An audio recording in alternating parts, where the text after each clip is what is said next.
Está no ar Gente que Fala, o melhor programa de debates do rádio brasileiro.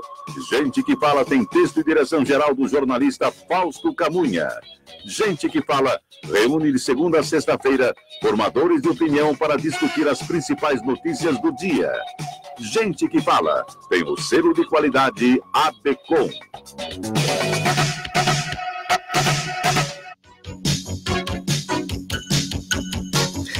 Olá, ouvintes, internautas, boa tarde, sejam bem-vindos ao programa Gente que Fala. Eu sou o Mauro Friesman, nós estamos na rádio Trianon AM 740 de São Paulo e também pela rádio Universal AM 810 de Santos.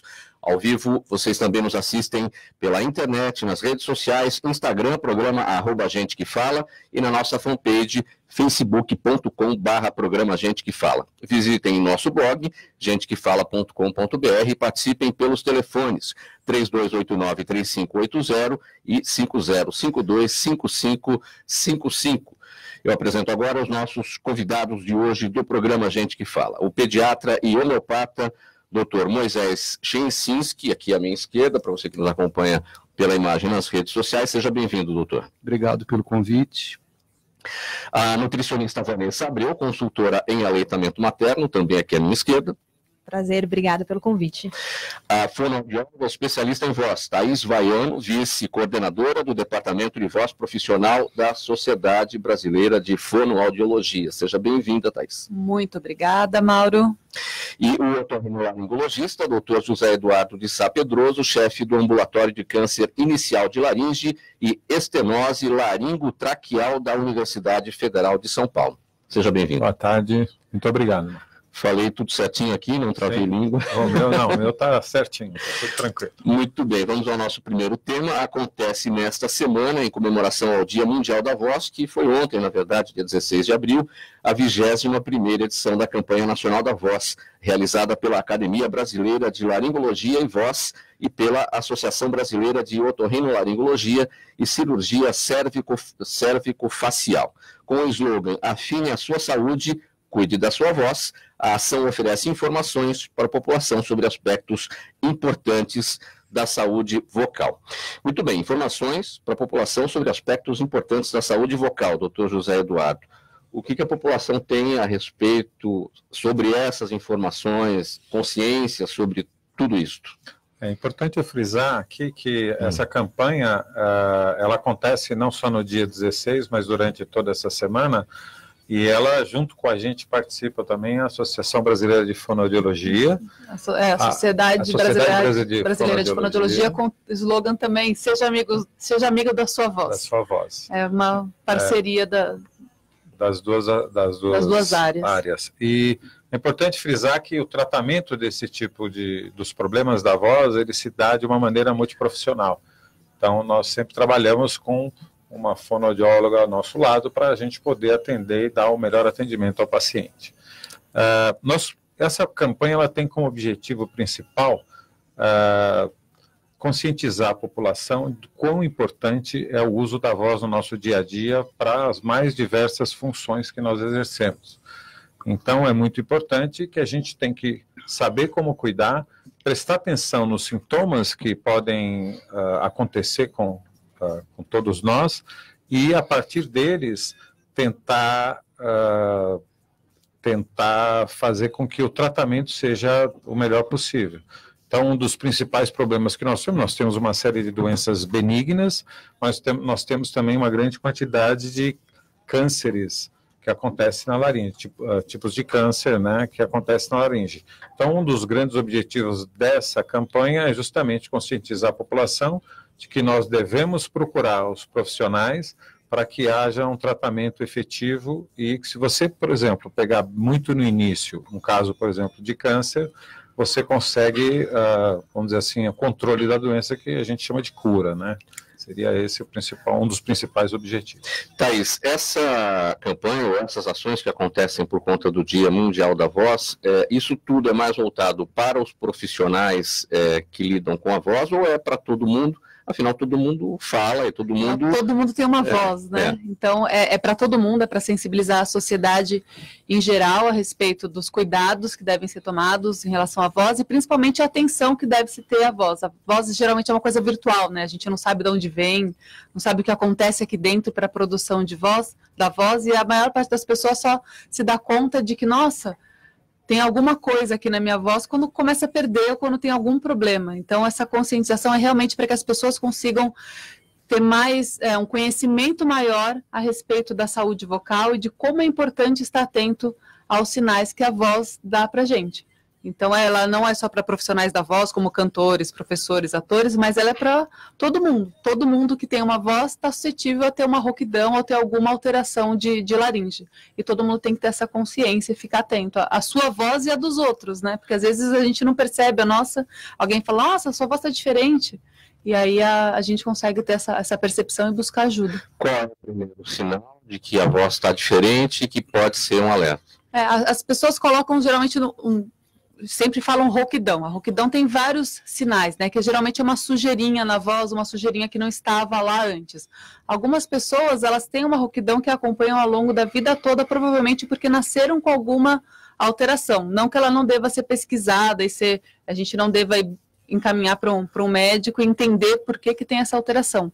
Mas uma rouquidão, por exemplo, que ela se instala num dia e demora mais do que 5 dias, 7 dias para passar, essa pessoa precisa buscar um otorrino para fazer um diagnóstico e entender por que essa rouquidão não passou. Vanessa, como é que você entra nessa discussão? Como é que a questão da voz e essa área da nutrição se encontram? Olha, boa pergunta. Olha, alimentação, por exemplo, o refluxo é uma coisa que muita gente tem e é uma das causas de disfonia, de rouquidão. Então, e está totalmente voltado para a alimentação. Às vezes as pessoas buscam o otorrino, buscam a fono e falam assim, eu tô rouca e o meu diagnóstico é refluxo. Falo, bom, você precisa tratar com gastro, mas precisa fazer um tratamento nutricional também, porque a gente tem que mudar os hábitos, né?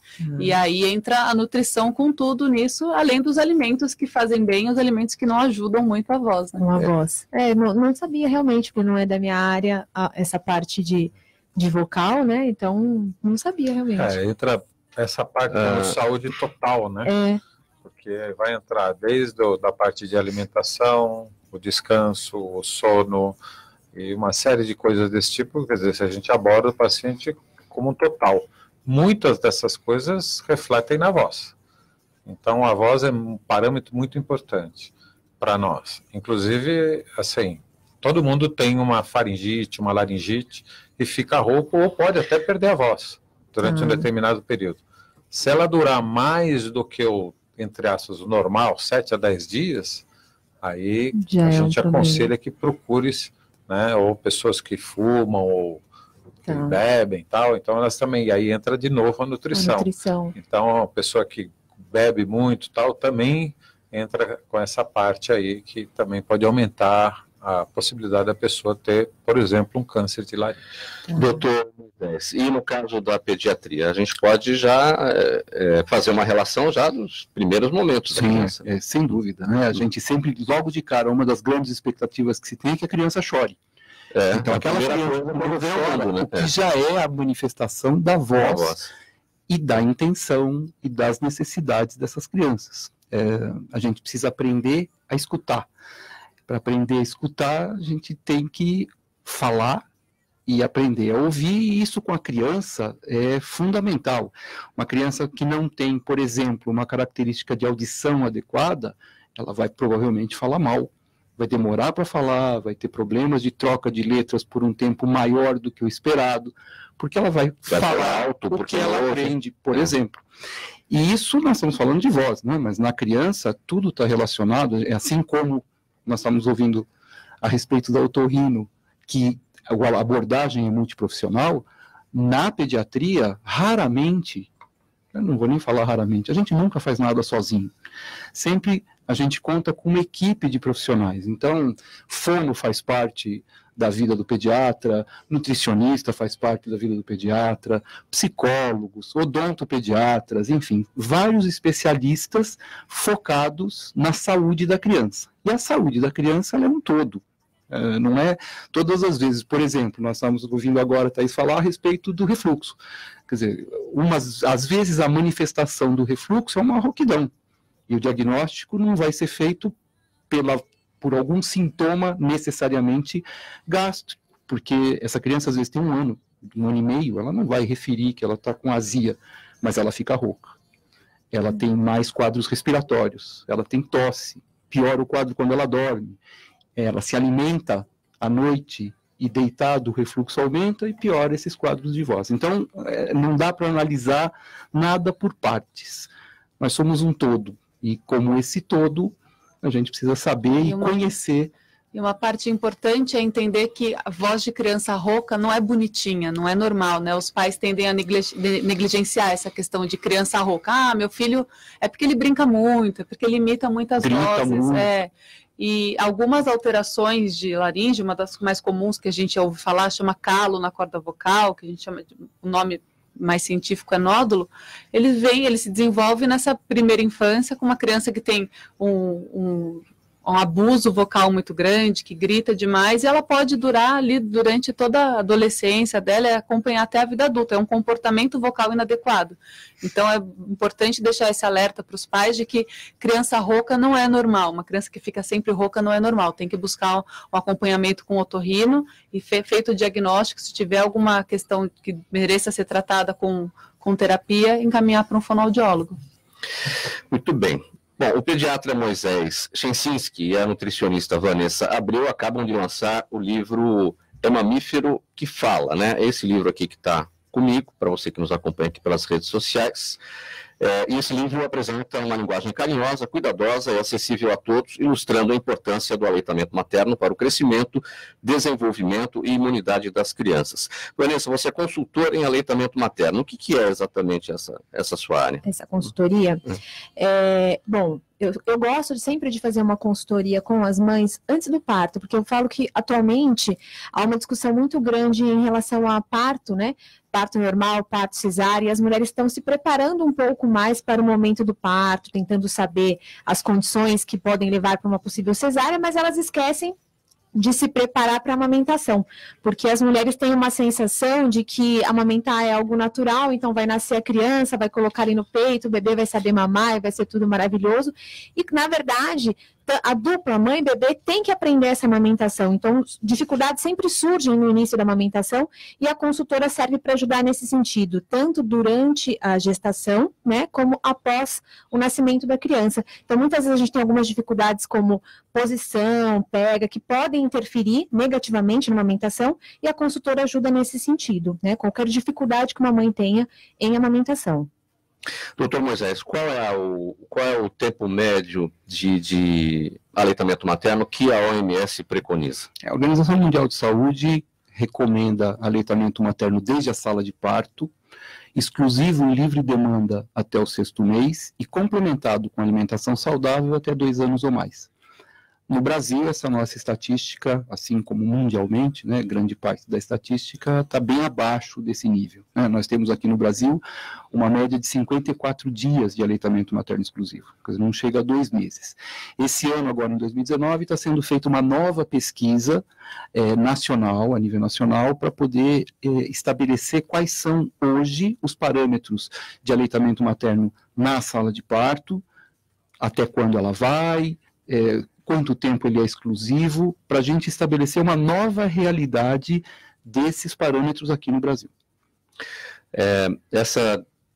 Esse baixo número, digamos assim, de dias de aleitamento materno no Brasil, isso é uma desimportância que as pessoas dão, ou esse tempo, por exemplo, de licença maternidade de 4 meses é insuficiente? Qual é o... É uma comunhão de fatores, né? Então, tanto a falta de informação adequada, como hoje, pelo acesso fácil que existe na internet, redes sociais, grupos de mães, o excesso de informações também acabam interferindo nessa realidade. Vários fatores contribuem para que a gente não tenha um acesso tão favorável à amamentação, que, como a Vanessa falou, é natural, mas não é simples e nem sempre é fácil.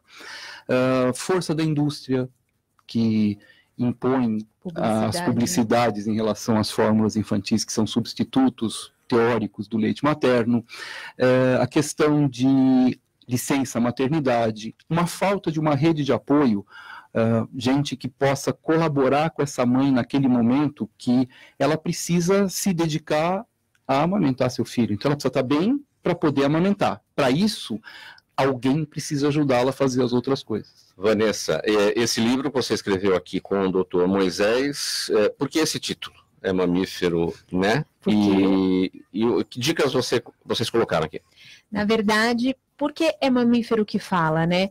Porque atualmente, com os números horríveis de amamentação, as pessoas se esquecem que nós, seres humanos, somos mamíferos também, e que deveríamos amamentar, porque hoje o que a gente vê atualmente são muitas mães oferecendo a fórmula infantil e uma cultura de desmame desde a infância. Então, eu tenho filhos pequenos e a minha filha ganha bonequinha, a bonequinha já vem com uma mamadeira. Então, a minha filha pequenininha já aprendendo a dar mamadeira para o neném. Não é uma cultura de aleitamento materno. Então, nós procuramos, com o livro, escrever uma história infantil para resgatar. O Dr. Moisés pode falar também do que a Sociedade Brasileira de Pediatria recomendou aos pediatras.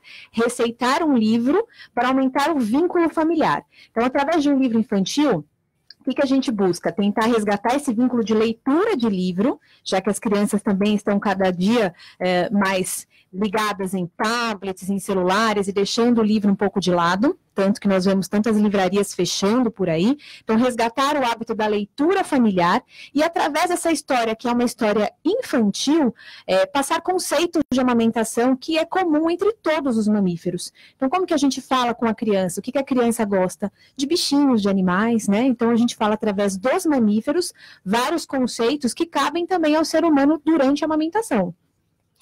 Aquela questão de pudor, de aleitamento em público, como é que não deveria vocês ter, lidam? né? Porque hoje em dia, no carnaval, ainda mais Brasil, as mulheres desfilam e sambam com os seios de fora, e qual o problema da mãe oferecer, né, o leite para o seu filho que está com fome, que deveria ter só o leite materno até os 6 meses de vida? Por que existe esse pudor? A gente tem algumas características importantes nessa questão, né? Hoje existe uma lei aqui na cidade, no estado, e ainda está para ser aprovada essa lei no país, que pune e culpabiliza as pessoas que constrangerem uma mãe que está amamentando em público. Isso precisou de uma lei para que algo que fosse natural continuasse sendo natural. É uma questão cultural, é uma questão social, e infelizmente esse hábito de o seio aparecer no carnaval é uma coisa natural. E a amamentação, não. Que é mais natural do que o nosso carnaval, é mais anterior, é muito mais antigo do que o carnaval, esse hábito, isso não é mais encarado de uma forma natural. Sempre é visto de um ponto de vista sexual, sensual, e que naquele momento realmente está anos-luz do foco daquela situação. Tem funcionado essa lei? Como lei, a gente tem divulgado bastante. Né? O preconceito existe ainda, talvez ele esteja sendo um pouquinho mais contido, até porque com a informação da lei e com a normalização dessa situação, o que a gente vê são cada vez mais mulheres se empoderando, tomando para si a responsabilidade do cuidado daquele momento com a criança, e se o bebê quer mamar quando a mãe está na fila do banco, ela não pode, realmente, ele não pode esperar, e nós estamos falando de um bebê de qualquer idade, ele não vai esperar ela sair do banco e achar um local, que normalmente o local reservado para essas mães era o banheiro, são salas fechadas.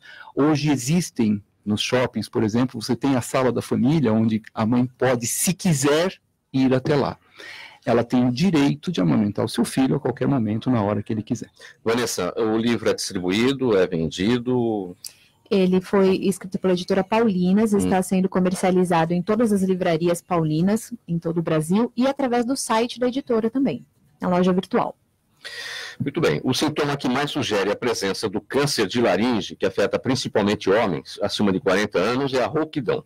Segundo o Instituto Nacional do Câncer, a doença representa 25% dos tumores malignos que acometem a região da cabeça e pescoço e 2% de todas as doenças malignas. Doutor José Eduardo, o câncer de cabeça e pescoço dói, é uma coisa que é possível já suspeitar com alguma antecedência e pegar isso no começo? Então, na verdade, um dos cânceres que a gente tem mais facilidade no diagnóstico é justamente o câncer de laringe, porque a região que é afetada por ele contém as pregas vocais.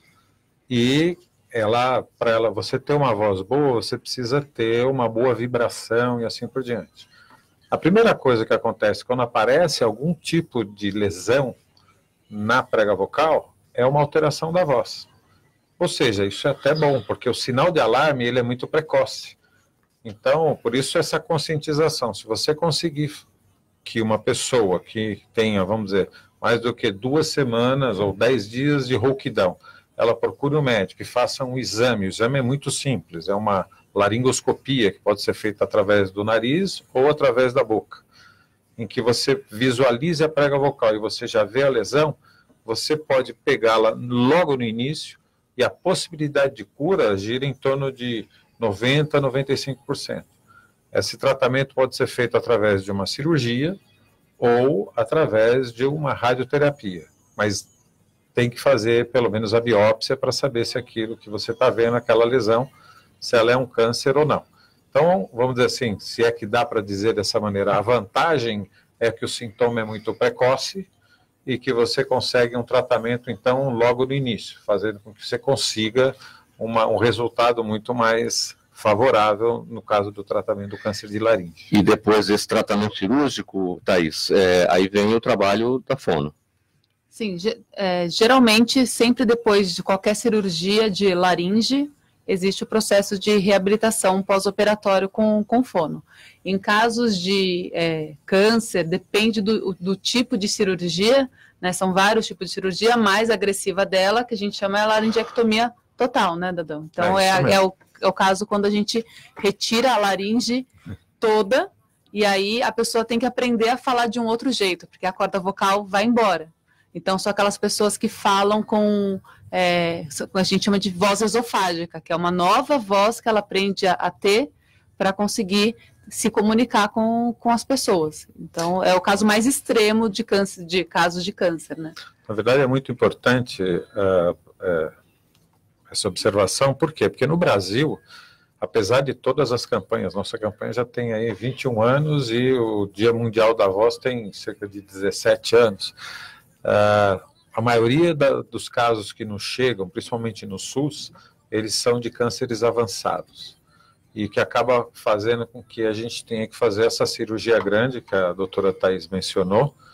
E, então, a reabilitação e todo o processo, ele fica muito mais difícil, causando muito mais problemas sociais para o paciente e também financeiro para o próprio Estado, porque esse paciente custa muito mais caro.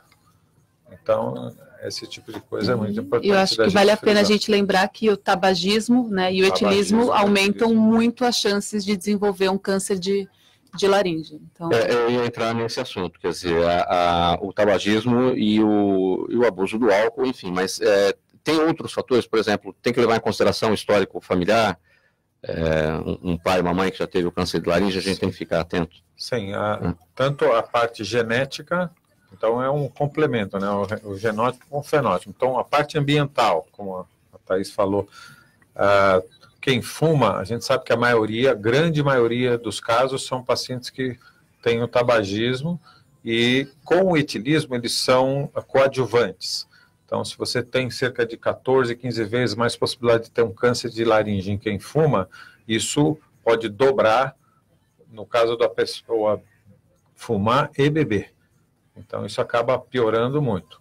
Existem outros fatores, por exemplo, trabalhadores da indústria que trabalham com algumas substâncias cancerígenas, benzeno ou coisas desse tipo, também podem ter tem uma maior possibilidade de aparecer um câncer dessa região também.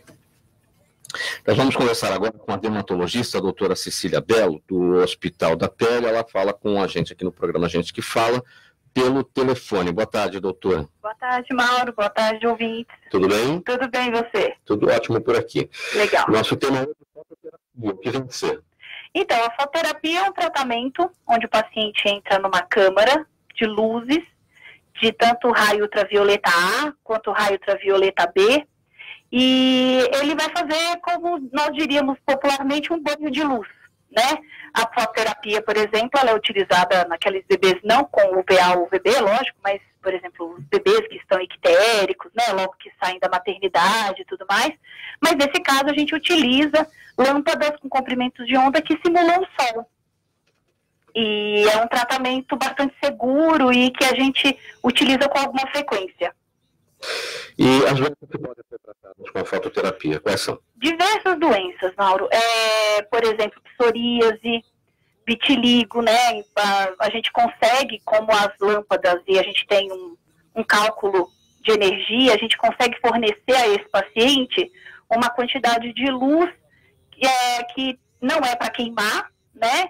E tampouco para que ele tenha o risco de câncer de pele existe, ele é pequeno, mas para que ele não tenha. Então, o que a gente manda o paciente, por exemplo, que tem vitiligo, tomar sol, a gente consegue fazer isso com a fototerapia, crianças e adultos que tenham dermatite atópica, e diversas outras doenças que muitas vezes a gente consegue associar os tratamentos e dentre eles colocar a fototerapia, porque como eu disse, é um tratamento seguro, né? Todo mundo toma sol na rua. Então é um tratamento que é seguro para ser feito na maior parte das pessoas. Mas você falou de um baixo risco de câncer de pele, e é a minha próxima pergunta, alguma contraindicação? Se o paciente tiver um histórico, sim, é uma contraindicação. Além de câncer de pele, principalmente o melanoma, mas os cânceres de pele não melanoma relacionados ao sol, por exemplo, câncer básico, espinocelular, são contraindicações. Contraindicações relativas para algumas doenças dermatológicas, como, por exemplo, pênfigos, né, para quem tem, às vezes, doenças associadas, ou especialmente quem tem lúpus, é uma contraindicação absoluta, né, porque lúpus piora com o sol. Então, essas são contraindicações, ou então, porque o UVA, a gente precisa dar um remédio, um psoralênico, que é para poder fazer com que a luz penetre um pouco mais, ou ela seja mais sensível, melhor dizendo, as pessoas que possam ter alergia a ele ou tem algum problema de metabolização no fígado, porque ele é metabolizado do fígado, mas o UVB principalmente é bastante seguro, é um dos tratamentos, por exemplo, em grávidas que têm psoríase. Então, as contraindicações são poucas, mas quando elas existem, a gente veta o tratamento. É uma novidade? Não é uma novidade, é um tratamento antigo, mas que como a clínica precisa ter a máquina, né, precisa ter liberação de Anvisa, uma máquina grande, então muitos lugares acabam desistindo de ter o tratamento, mas é um tratamento antigo. Sim. É um tratamento, a máquina de UVB, né, o Bend, que é o que mais a gente usa, as lâmpadas são desde 1988, pra você ter ideia. Sim. Então tem 30 anos por aí, para mais. Apesar de todo esse tempo, certamente uma possibilidade, né, de uso na saúde pública. As pessoas na saúde pública não têm acesso. Tem vários hospitais, a Unifesp, a Paulista tem, o HC tem, mas precisa ter uma troca periódica das lâmpadas, né, porque a potência delas vão se perdendo. Então, às vezes na saúde pública a gente não consegue fazer essa troca com tanta facilidade, né, e as lâmpadas não são tão baratas, especialmente as de UVB, elas são cotadas em dólar, então quando a gente tem alta do dólar, o importador também deixa de importar, porque fica bastante caro, e então a gente tem, inclusive, a dificuldade, mesmo em setores, às vezes, particulares, de conseguir fazer essas trocas por conta da variação de dólar ou essas coisas. Fica difícil acompanhar a evolução da tecnologia, né? Exato. E para finalizar, doutora Cecília, o tempo de duração desse tratamento? Depende, varia muito. Tem doenças mais inflamatórias, como a psoríase e a ADA, a gente consegue ver uma resposta aí com 20 sessões, mais ou menos. A gente sempre indica 20 sessões, né, para ver uma resposta. Mas o vitiligo exige muitas sessões, porque é uma doença que a gente precisa fazer com que o melanócito acorde. Então, ela é mais demorada. Então, a gente tem pacientes com várias sessões para vitiligo. Mas para psoríase e para DA, muitas vezes a gente consegue com menos quantidade de sessões. Muito bem, doutora Mirabella, do Hospital da Pele, dermatologista, obrigado pela participação no programa Gente que Fala de hoje. Eu que agradeço, um abraço. Um abraço. Tchau. Para a gente finalizar aqui, Thaís, a gente falava do câncer de laringe, essa mania que muita gente tem, a gente mora em São Paulo, uma cidade extremamente poluída, muitas pessoas alérgicas, e o bichinho isso é ruim, a gente não deve fazer, ninguém deve fazer. Ele é ruim quando ele vira um hábito, tudo em excesso é ruim. Então, quando a gente realmente sente que tem alguma coisa na garganta, não é um grande problema se a gente faz isso uma vez ou outra, mas na maior parte dos casos isso vira um hábito. E esse hábito faz com que uma corda vocal entre em atrito com a outra com muita força. Isso no longo prazo pode trazer algum tipo de lesão, algum tipo de desequilíbrio da musculatura e da mucosa que envolve a fonação. Se isso está acontecendo com muita frequência, a gente tem que entender a causa disso, que geralmente é a desidratação, é a falta de água, a falta de hidratação adequada ou, por exemplo, o refluxo que a gente falou aqui no começo. Então, entendendo a causa, a gente consegue tratar isso e fazer com que esse hábito não perdure por muito tempo, para que ele não vire uma possível lesão ou uma causa de alguma alteração de voz. Mais conhecida pelos cuidados da voz, a fonoaudiologia atua com diversos aspectos do desenvolvimento por toda a vida das pessoas. Na infância, por exemplo, atua no desenvolvimento da fala. Na adolescência, na mudança vocal. E na vida adulta, como ajuda nas atividades profissionais. E até na velhice, na prevenção de problemas de audição e de doenças como Parkinson, entre outras. A gente já entrou um pouquinho nesse tema, né, Thaís? O que a gente costuma dizer que a fonoaudiologia está desde do choro até o último suspiro. Né? Então, a gente está... A voz está em tudo isso e a comunicação está em tudo isso, né? O choro, como a gente comentou ali no começo, desde o som do choro já pode dizer para a gente que tem alguma alteração ali respiratória, alguma até alteração de laringe, que depois vai ser diagnosticada por um otorrino. Mas a fonoaudiologia, ela tem algumas grandes áreas. A primeira delas que acompanha as crianças, que é a de linguagem, né? A fonoaudiologia é conhecida principalmente por isso, né, pelas crianças que falam errado ou que demoram para falar. Essa é uma das grandes áreas. A gente também tem a questão da voz, né, que nós comentamos hoje, tem essa parte da audição, né, de pessoas que têm deficiência auditiva, isso não só na velhice, mas tem algumas crianças com deficiência auditiva, e o fonoaudiólogo entra nisso também para colocar a prótese auditiva, habilitar essa criança para que ela desenvolva a linguagem e que ela consiga ser inserida na escola, nesse contexto. E tem a parte de motricidade, que linka muito com a questão de vocês da nutrição, né? Uma criança que não... chamar atenção também, tem mais uma, né? Tem a parte de deglutição. Sim, a parte da disfagia que a gente até comentou antes do programa entrar no ar. Uma criança que não se amamenta direito, ela não desenvolve a musculatura orofacial de forma adequada e ela pode ter algum atraso de linguagem ou fazer algumas trocas, ter alguma dificuldade no desenvolvimento da linguagem. E até dificuldade de alimentação, sim, né? Eu já atendi criança com dificuldade de mastigar alimentos mais sólidos e uma criança que não foi amamentada. Então, esse baixo estímulo, né? Sim, desde vai interferir em tudo, na respiração depois, mais para frente, aquela criança com a bochecha caída, com os olhos caídos, que a gente fala de respirador bucal, respirador oral, que é aquela criança que não vai dormir bem, porque não respira bem, vai ter dificuldade na escola porque não consegue ter um bom desempenho. Então tá tudo linkado. E essa área que o professor falou aqui da disfagia, que são as pessoas que não engolem direito, né? Que tem alguma dificuldade para engolir e podem desenvolver aspirações. E aí já mais na velhice, né, doutor? Com as doenças na verdade, neurodegenerativas. Qualquer doença mais grave, eu esqueci até de mencionar isso. Por exemplo, um dos principais sintomas que a gente tem de urgência na região da laringe, então seria a rouquidão, a dor na região, a dor à deglutição e a dificuldade para deglutir. Então, para você, na hora que você vai engolir, você tem dificuldade, esses são sintomas também importantes de alarme. E como a doutora Thaís falou, é assim, desde a infância até a velhice. Até chama atenção, né, como você falou, a pessoa mais idosa, quando ela perde um pouquinho a coordenação da deglutição, que é um ato muito complexo do ponto de vista neurológico. Então, algumas vezes ela começa a apresentar engasgos e também, devido a problemas neurológicos, ela pode apresentar uma aspiração ou uma penetração, como a gente fala, então acaba dando problema, inclusive, de pneumonia, etc. O alimento vai para o pulmão. Então, o que acontece? É mais um caso em que a gente tem que fazer o diagnóstico através do exame, que a gente chama de videoendoscopia da deglutição, ou então um videodeglutograma, que inclusive as fonos fazem análise dessa parte, e também na reabilitação, mais uma vez, a minha colega aqui é que vai participar ativamente do tratamento. A nutricionista intervém de que maneira nesse caso? No caso da criança que eu citei? Sim. Então, eu faço um trabalho junto com uma fono, realmente. Então, a fono faz exercícios e aí a gente vai entrando com várias consistências diferentes para o paciente aceitar, né?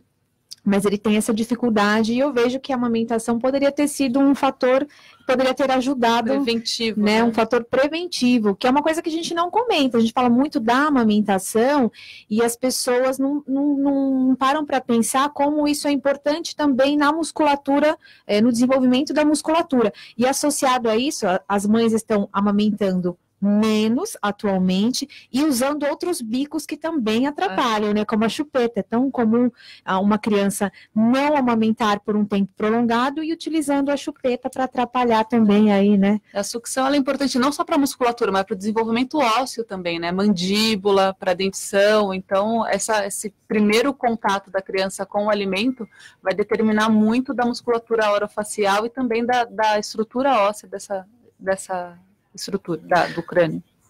Os pronto-socorros infantis dos principais hospitais de São Paulo deram início a uma operação especial para enfrentar as lotações típicas desta época do ano em razão das doenças respiratórias. As medidas vão da ampliação de equipes à distribuição de máscaras. Os médicos alertam que é necessária a colaboração da população para que se evite a procura de um serviço de emergência sem que haja, de fato, uma situação de necessidade.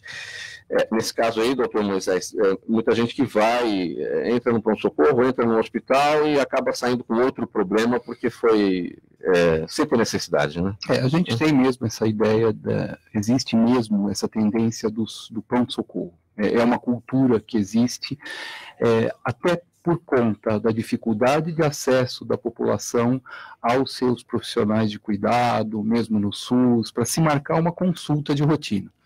Nós estamos chegando na época de gripe e isso vale desde a pediatria, mas vale sempre, isso foi falado aqui várias vezes, né?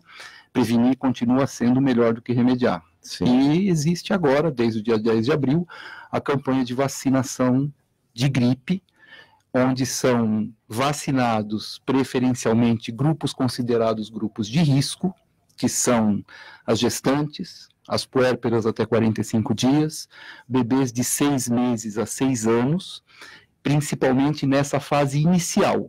Mas terceira idade, pessoas privadas de liberdade, os professores, pessoas com doenças crônicas, os profissionais de saúde, são pessoas que devem ser vacinadas porque são potencialmente transmissores desse quadro. Se a gente vacina mais, e a vacina de gripe tem uma característica de ser anual, porque ela muda o vírus, muda-se necessariamente. A desse ano em especial tem 2 subtipos de vírus que mudaram na vacina. No SUS, na rede pública, ela é a trivalente, contra o H1N1 e o H3N2 de um tipo de influenza B, e no particular, ela é quadrivalente, ela acrescenta um tipo de vacina contra a influenza B. Como os médicos estão lidando com essa questão agora, desses movimentos anti-vacinação? É um problema, não é só um problema aqui, é um problema mundial. Nós tivemos, por exemplo, o caso de ano passado na Disney, uma epidemia de sarampo, porque a região foi mobilizada anti-vacinação. Sarampo, que era uma doença extinta no Brasil há 10 anos, nós tínhamos o certificado da OPAS de país livre de sarampo, nós acabamos de perder esse certificado no dia 23 de fevereiro por conta de mais um quadro que apareceu, tivemos uma epidemia no ano passado, e isso todo decorrente da falta de vacinação. Paralisia infantil é importante, por isso a gente continua na questão da vacinação. A vacina de gripe é fundamental, as pessoas têm a ideia, porque a gente fala assim, né, o que você tem hoje? Não sei, eu estou meio gripado. Não, você não está gripado, você está resfriado. São doenças diferentes, são vírus diferentes. Os vírus influenza na gripe, rinovírus no... São alguns, né? Tem vários do rinovírus, tem outros vírus, mas na gripe é o influenza. E gripe mata por problema respiratório. Então, se o vírus atinge uma pessoa que imunologicamente pode estar naquele momento inadequada, essa pessoa pode morrer e morre por quadros respiratórios, um quadro chamado de síndrome respiratória grave aguda grave, que é o SRAGs, né? Enfim. E o índice de morte... Daí a importância da vacinação. Sempre. E a vacinação ela é dada para esses grupos que eu citei, num primeiro momento, gratuitamente pelo SUS. Mas todos nós devemos nos vacinar. Além disso, existe a questão do cuidado, a higiene, se eu vou espirrar, cuidado quando vai espirrar, não espirra no nariz do outro, muito cuidado com a aglomeração, o risco da epidemia existe. Ano passado nós tivemos um problema muito sério, porque essa vacinação ela é programada para abril, maio. E ano passado o pessoal viajou, pegou o quadro e se infectou com gripe nos Estados Unidos, Disney, essas coisas, e voltaram para o Brasil, e quando foi fevereiro a gente teve epidemia. E a vacina estava programada para maio. Houve uma correria do Instituto Oswaldo Cruz, da Fiocruz, para poder produzir, do Butantan, enfim, para poder produzir vacina para proteger essa população que já estava exposta antes do prazo. Quero aproveitar que o senhor já entrou aqui na questão das vacinas, encaixar uma pergunta do Jaime do Jardim Bonfilholi. Ele quer saber quais são as efetivas diferenças entre as vacinas Sabin e Salk, e se as duas são 100% eficientes. A Sabin é a gotinha, a Salk é injetável. Uma é oral com vírus vivo, outra é injetável com vírus morto, menos reações, enfim. As duas são eficazes. Atualmente, a vacinação Salk ela é feita de rotina e a gotinha é feita nas campanhas, para complementar. Mas quem tomou uma precisa tomar outra? Não, se tomou uma não precisa tomar outra. A questão é que existe um calendário oficial de vacinação, onde essa vacina é dada com 2, 4, 6 meses, com um reforço com 15 meses e um outro aos 4 anos. E a partir daí, só se houver essa necessidade por questão das campanhas. As campanhas são feitas com a Sabin. Thaís, a Marina de São Bernardo do Campo te pergunta em que medida a ingestão diária de mel pode ser benéfica para vós. O mel entra um pouco nos mitos em relação à voz. O mel, de uma forma geral, ele não melhora a corda vocal, ele não melhora a qualidade vocal, né? O mel, ele tem aquela questão de melhorar o seu sistema imunológico e de dar uma ajuda nesse sentido, mas melhorar a qualidade vocal, não. A única coisa que realmente é boa para a voz é água.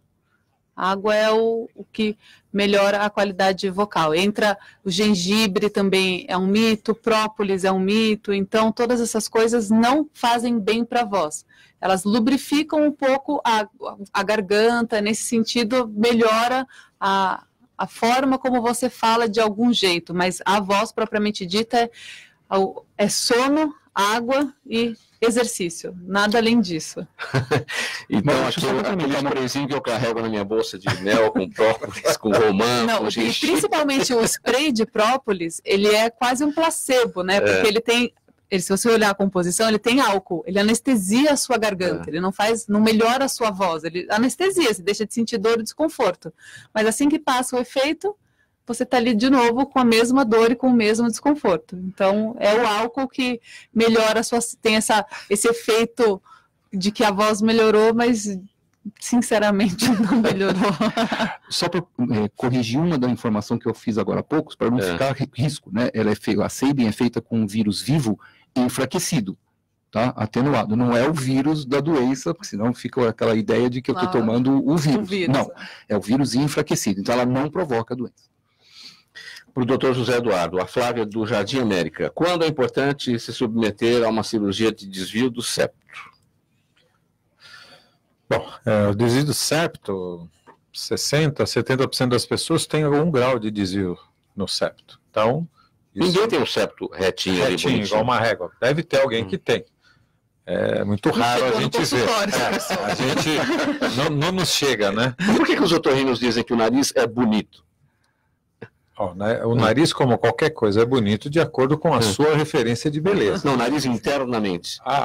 Porque o cirurgião, da forma o médico, do ele acha sempre bonito. A gente acha a laringe a coisa mais linda do mundo de ver. Mas as pessoas que vêm acham muito estranho.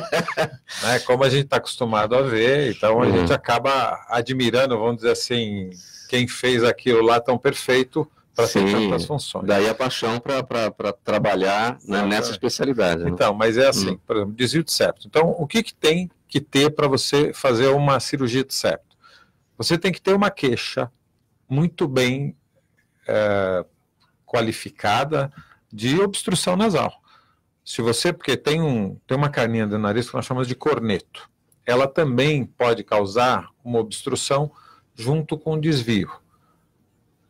Então, você tem que ver se é só o corneto que está aumentado, se o desvio está influindo também. Isso é uma avaliação, é o mesmo exame que a gente faz para ver lá a laringe, você pode ver o nariz também no caminho. Você passa pela fossa nasal e você vê se o corneto está muito grande. Nos casos de rinite, por exemplo, é muito comum as pessoas terem uma hipertrofia do corneto. Você, mais para frente, vai vendo a parede do septo, você passa dos dois lados e vê os dois lados se há um desvio e se ele é grande o bastante para justificar a queixa do paciente, para que você possa fazer uma cirurgia satisfatória. Esse exame é a videolaringoscopia. É a nasofibrolaringoscopia. Então você faz esse exame e, aliás, quando você faz em criança, você vê o desvio, lá no começo vê o corneto e lá atrás você vê se tem ou não tem a adenoide, que também é um fator obstrutivo na criança.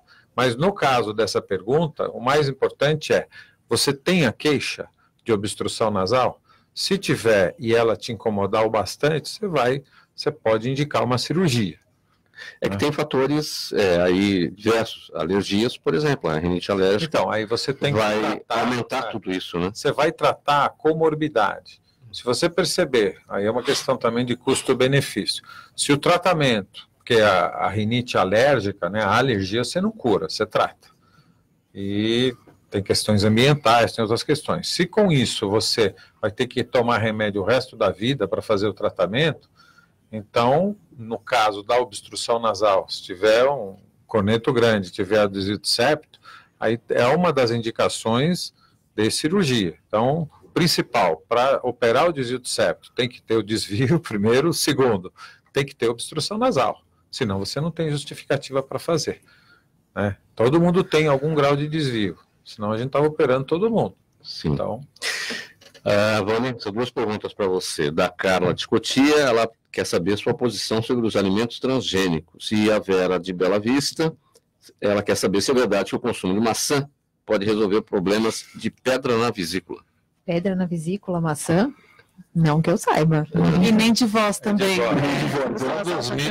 E aquela história que o pessoal fala que uma maçã por dia deixa o médico distante, maçã é bom. Ou seja, mas não é só o banana. Não, é bom. Nem para Branca de Neve. Né? Não, é saudável. Acho que a gente tem que... Hoje eu falo que nós vivemos num terrorismo nutricional, né? Então a gente pega um alimento e ele é maravilhoso, aí todo mundo só quer comer aquele alimento, em contrapartida você escolhe outro e ele é o vilão do momento, ninguém quer comer mais nada, então um dia o ovo é bom, todo mundo come uma caixa de ovo por dia, outra hora não pode.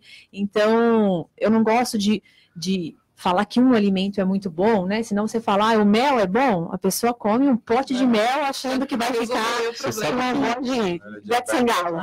Minha sogra, né? Ela fala atualmente, acho que há um mês atrás ela veio com uma história e eu achei sensacional. Né? Atualmente, a gente não come mais comida. Nós não comemos arroz, feijão, bife, salada. A gente come proteínas, carboidratos, glicídios, micronutrientes, probióticos, quer dizer, a comida mudou completamente de nome. Se você colocar isso no seu prato com esses nomes, você não sabe o que você está comendo. Mas é um colorido ali. Pronto. Né? Então, a gente está criando esse hábito de da ortorexia, né, que é o hábito de comer tudo correto e tudo perfeito. Então você tem que comer. A gente tentou uma vez fazer um cardápio do dia colocando tudo aquilo que é recomendado usar. Não cabe num dia. É difícil, não? E nutricionista sofre, porque se você vai, tudo é proibido, então se você vai tomar um cafezinho e vai colocar um açúcar, então outro dia eu estava no shopping e pedi um brigadeirinho com café e uma paciente passou, você come brigadeiro? Uma nutricionista comendo brigadeiro? Eu acho que não existe alimento proibido e não existe o alimento ideal, tem que ter um equilíbrio. Qual que é a base da nutrição?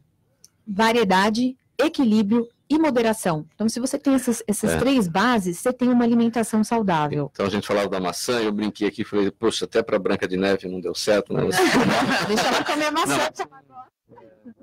Mas tem o seguinte, para articulação, a maçã é boa. Sim, para articulação, mas qualquer coisa que seja dura também vai ser bom. Se comer salsão também vai ser ótimo. É a questão de abrir mais a boca. Então não precisa ser especificamente a maçã, né? Tem que ter uma variedade também. Agora, porque senão as pessoas acham que vão curar roquidão com maçã. E não vai acontecer. Vanessa, ainda ficou a questão aqui da Carla de Cotia, dos alimentos transgênicos. Olha, eu acho que a gente tinha que priorizar mais aquela fala de desembrulhar menos, né? Então, eu acho que a gente deveria pensar numa alimentação mais saudável possível, tentando resgatar os alimentos de cultivo, mas assim, os transgênicos, qual é o problema que a gente sofre também, né? Os agrotóxicos, os transgênicos, eu acho que fica difícil da gente sair 100% de tudo, senão a gente não consegue ter uma alimentação, né, excluindo todos os alimentos. Eu acho que tem que ter uma variedade, mas sem exagero dos alimentos transgênicos, né? Eu falo de adoçantes também no meu consultório, eu não recomendo o uso de adoçantes. Hoje em dia as pessoas acham que usar adoçante é saudável, né? Então você pega qualquer pessoa, porque antigamente o adoçante foi criado para os diabéticos, né, para controle de glicemia, e hoje uma pessoa qualquer usa adoçante para não aumentar o peso, e acha que aquilo é saudável, e é sintético. Então eu acho que a gente tem que resgatar mais a alimentação saudável, comer aquilo que os nossos bisavós... Mas se o açúcar não é bom, e o adoçante também não? Eu falo para usar o açúcar em pequena quantidade, ou não adoçar, porque é tudo questão de paladar. Então, uma pessoa que usa açúcar, e eu peço para usar adoçante, ela vai fazer careta nas 10 vezes, as primeiras vezes que vai usar o adoçante, vai fazer careta, vai se acostumar e vai passar a usar adoçante. O contrário também, quem usa adoçante, coloca açúcar, nossa, tá doce, então é acostumar o paladar. Eu, particularmente, me acostumei a tomar as coisas sem nada, né? Então eu tomo suco de limão sem nada, suco de maracujá sem nada, mas se a pessoa não consegue, eu falo para usar o açúcar com moderação, porque é algo mais natural, ou o mel, ou açúcar, e não sintético, como a gente vê, quais são os adoçantes, aspartame. Se a gente buscar estudos, tem lá estudos associando o aspartame com câncer, com o Alzheimer precocemente, aí você tem sacarina de sódio, ciclamato de sódio, e as pessoas consomem muitos alimentos industrializados que já são ricos em sódio, então está colocando mais gotinhas de sódio na bebida. Há comprovações de doenças degenerativas, Parkinson, Alzheimer, por conta de alimentos sintéticos? Na verdade, o estudo que eu vi é que quem tem geneticamente é favorável, né? A genética é favorável, a predisposição a ter Alzheimer e usa... Esses alimentos disparam, é o gatilho. Exatamente, pode ser um fator. Então, para que eu vou indicar, né, um alimento desse tipo? Então, eu prefiro que, se vai usar o açúcar, eu sempre oriento um açúcar mais integral, um açúcar mascavo, um mel, alguma coisa, em pequena quantidade. Porque se nós comemos tudo com moderação e variedade, eu não vejo problema nenhum. Tá, e essa situação agora de intolerância à lactose, intolerância a glúten, se ouve agora direto isso? Bom, né? Isso não existia? Ou existia, não se falava bem objetivamente. Mas... Não, hoje, eu acho que realmente tem se falado muito mais. Existe, sim, crianças e pessoas com intolerância à lactose. Intolerância à lactose, acredito que muito mais em adultos e parte geriátrica, né? Crianças, muita alergia à proteína do leite de vaca, que é diferente da lactose. A lactose é o açúcar do leite. E o boom do glúten, né? Existe uma doença chamada doença celíaca, que realmente a pessoa não pode consumir o glúten, mas também eu acho que tem muita questão da moda de emagrecimento em retirar o glúten da alimentação, né? Então, algumas blogueiras que divulgaram ter emagrecido retirando o glúten. O que tem glúten? Os alimentos ricos em carboidratos, né? E aí eu acredito que as pessoas pararam muito de consumir o glúten para emagrecer também. 15 segundos para a sua palavra final, para a gente encerrar. 15 segundos, olha, então eu vou falar do meu livro. Voltando aí, quem quiser saber um pouquinho mais sobre a amamentação, o livro está disponível. Também tem o primeiro livro, Lancheira Gostosa e Nutritiva, que está também vendendo no site, nas livrarias paulinas. Está aqui para quem está nos vendo pela internet. Doutor Moisés. Bom, vou ressaltar a importância da amamentação. É a base da vida, é importante que a gente conheça um pouquinho mais, e se tiver em dúvida, procure um pediatra, um profissional de saúde que seja conhecedor do aleitamento materno. Doutor Zé Eduardo. Eu queria agradecer a oportunidade de fazer alguns esclarecimentos em relação à parte da voz, e chama a atenção que eu estou aqui representando então a Academia Brasileira de Laringe-Voz e a Associação Brasileira de Otorrinolaringologia. Thaís Vaiano, sua palavra final. Sejam amigos das suas vozes, escutem a sua voz, porque a sua voz é a sua identidade, ela diz muito sobre você. Muito obrigado a todos, vou encerrar aqui rapidamente porque o tempo acabou mesmo. Na mesa de som hoje o Cléo Rodrigues, apresentação minha, Mauro Friesman, pauta e redação Pedro Esquiavon, direção-geral, aliás, diretora de produção Zenilda Salvato aqui na minha frente, diretor-geral, jornalista Fausto Camunha, aí você do outro lado, a razão da nossa presença aqui. Tchau, até o próximo programa. A Universidade Paulista